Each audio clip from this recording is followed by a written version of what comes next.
আজসাদিকুম ওয়ালাকিন ইয়ানজুরু ইলা কুলুবিকুম ওয়া আমালিকুম ওয়া নিয়াতিকুম।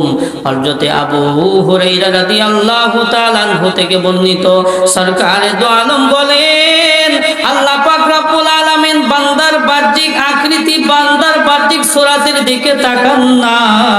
কে কোন বংশের, কে ধনী, কে গরিব, কে সুন্দর, কে কালো, কে বড়, কে ছোট, এগুলোর দিকে আল্লাহ তাআলা তাকান না। আল্লাহ পাক রব্বুল আলামিন বান্দার অন্তরের দিকে তাকান, বান্দার নিয়তের দিকে তাকান, বান্দার কলবের দিকে তাকান। এই কলব দেখে দেখে আল্লাহ পাক রব্বুল আলামিন বিচার করবেন। আল্লাহ পাক যেদিন হাসরের ময়দান কায়েম করবেন, ওই দিন আল্লাহ পাক রব্বুল আলামিন এই অন্তর দেখে দেখে দেখে দেখে বিচার করবেন।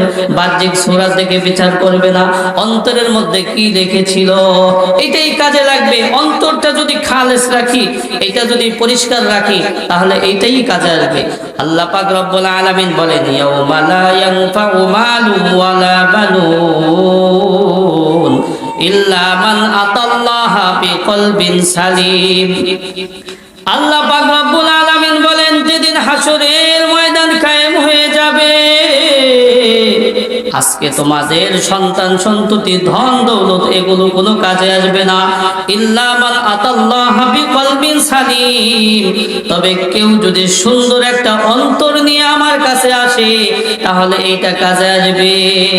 কারণ আল্লাহ পাক রব্বুল আলামিন অন্তর দেখে দেখে বিচার করবে।